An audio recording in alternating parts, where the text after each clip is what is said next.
I am the first memory. There is a death that does not bleed. It is a quiet, patient thing that waits in the hollows of the world. Most fear the dark because of what they might see. But the Foggrave Hollow is different. Out there, the forest doesn't want to kill you. It wants to unwrite you. It devours your sound, your scent, and finally, your sense of I am. It whispers a single, perfect lie. You are nothing. Kaelin has survived the lake and the lights, but now she faces the void. To pass, she must find a light that does not come from the sun. If you have lost your way, return to the beginning now. You cannot find your inner flame until you have felt the cold of the path.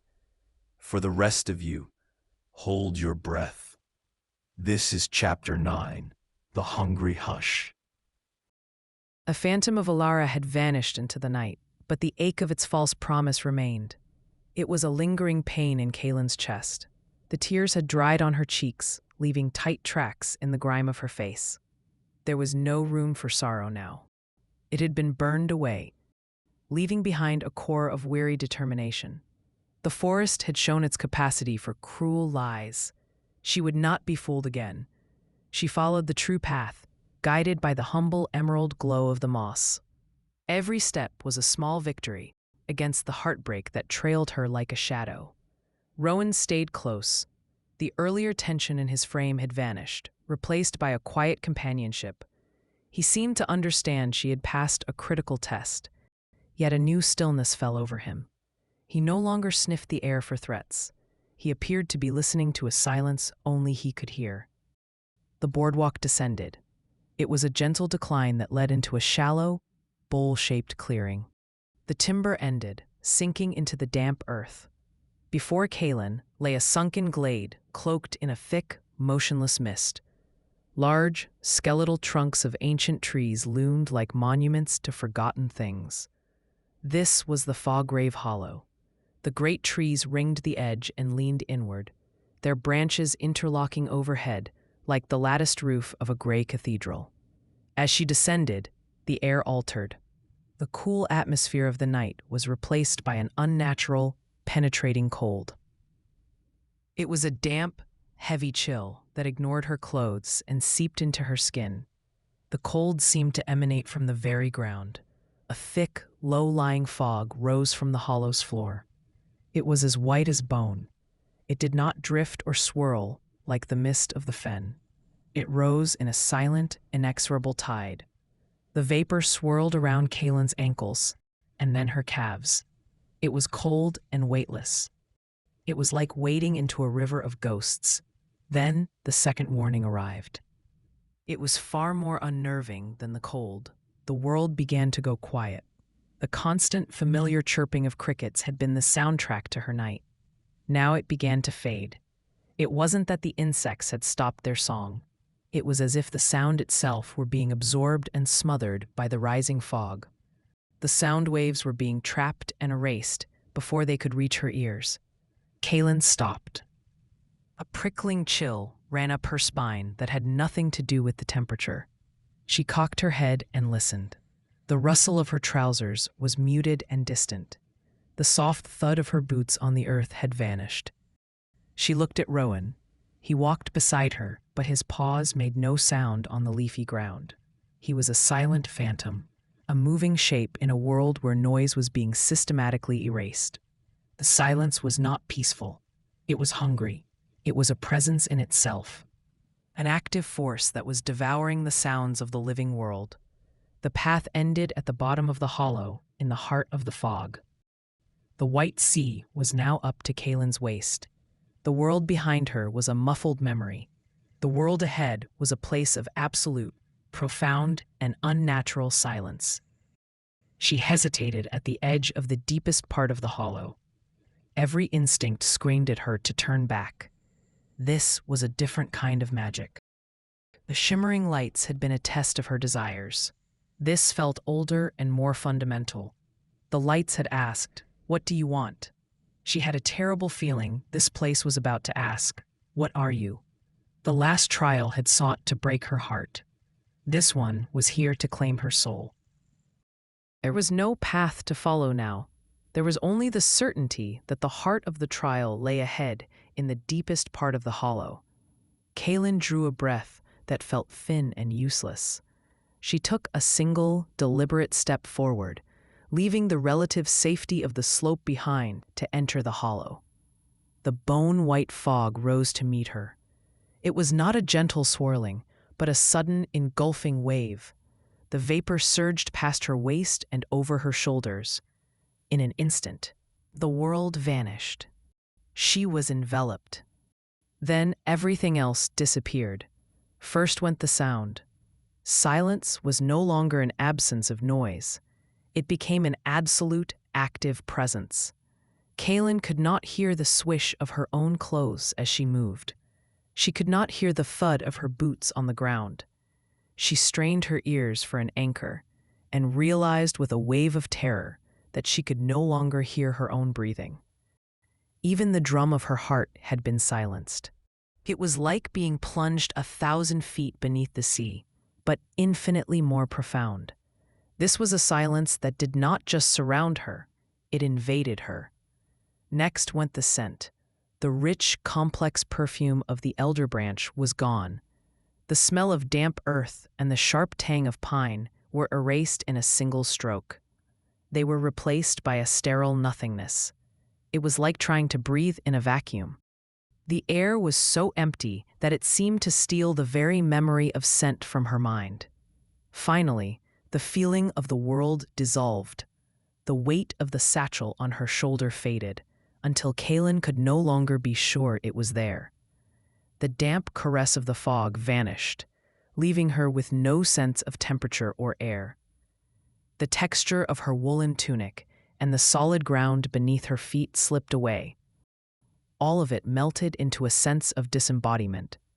She could not feel the world, and she was beginning to lose the feeling of herself within it. Kaelin was adrift in a featureless white void. There was no up or down, no before or after. There was only this silent, textureless, and endless moment.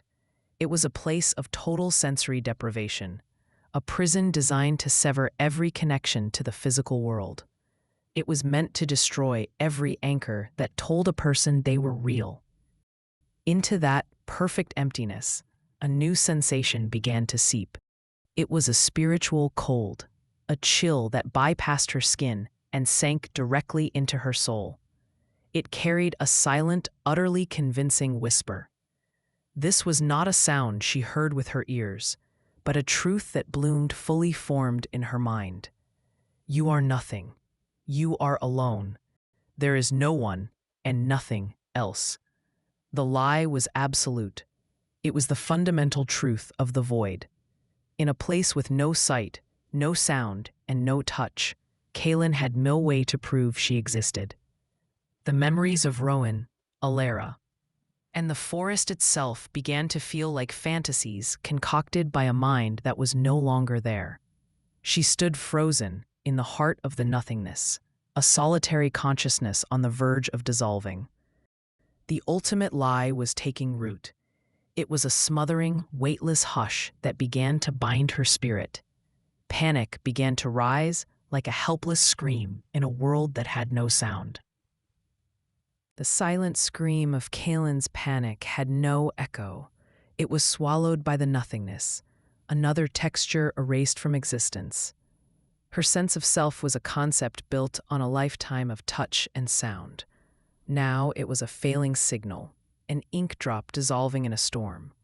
The insidious whisper, "You are nothing," was no longer a suggestion. It was becoming her reality. Her memories were thin, half-forgotten dreams. Rowan's warmth, Alara's embrace, her own face in the dark water. All of them were losing their substance against the overwhelming truth of the void. This was the ultimate test of her spirit. With no external world to push against, she was forced completely, terrifyingly inward. the temptation to let go was a physical pressure. It would be so easy to surrender.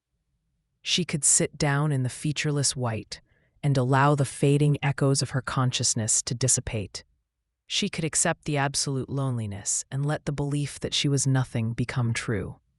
Despair, cold and final, threatened to consume what little was left. Kaelin was on the verge of being extinguished. A thought, a feeling, a person about to be unwritten. Then something flickered. It was not a light she saw, but the memory of a sensation. A jolt. She felt again the slick, treacherous surface of a fenstone under her boot. The heart-stopping lurch as she slipped. The icy shock of the water. The desperate, scraping grip of her fingers on the rock as she hauled herself back from the brink. The memory was visceral. It cut through the numbness like a jagged blade. It was a memory of struggle. It was a memory of survival. Another flicker followed, the dark, unbroken surface of the Stillmere. She saw again the gallery of defeated faces. Then, her own reflection appeared, pale and weary, but with eyes that burned. It was a memory of defiance. It was a memory of will. A final, aching memory surfaced. The kind, smiling face of the phantom Alara. Kaelin felt again the tearing pain of turning her back on that beautiful lie. It was a memory of heartbreak, but more than that, it was a memory of choice. These were not just thoughts. They were proofs. They were the scars on her soul that testified to her existence. The Fenstones proved she had a body that could fight. The Stillmere proved she had a will that could endure. The ghost lights proved she had a heart that could choose truth over comfort. She was not nothing. She was the sum of her scars and her choices. Kaelin did not fight the void. That was its trap. To push against nothingness was to invite the nothingness in. Instead, she let it be. She accepted its silent presence. And then, in a world that lacked sight, she closed her eyes. It was a symbolic act of pure intent. She turned all of her focus inward.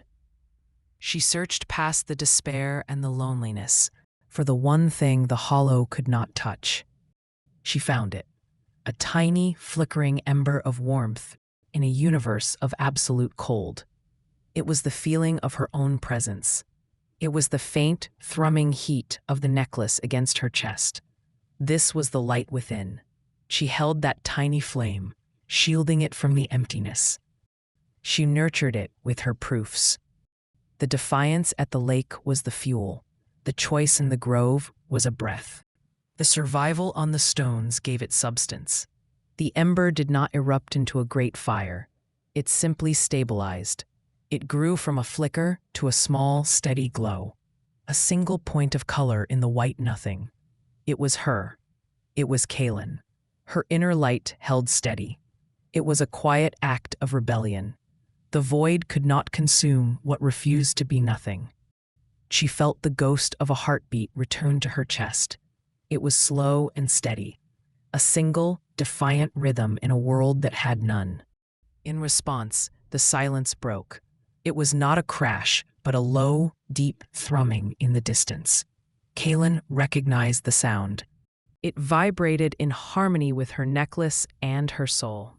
The bone-white fog began to thin, revealing the dark, solid shapes of the great trees at the edge of the hollow. The cold receded, replaced by the cool, familiar air of the forest night. It was the sound of the Heartgrove. It was calling her home. The void has no teeth, yet it is the greatest predator of all.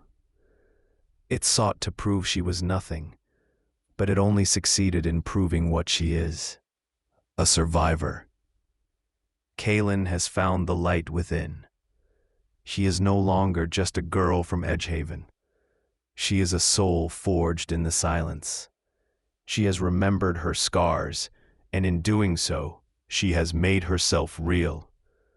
But the Heartgrove is close now, and the forest is tired of testing her spirit. Now, it wants her blood. If you mean to keep your own name in the dark, you must be prepared.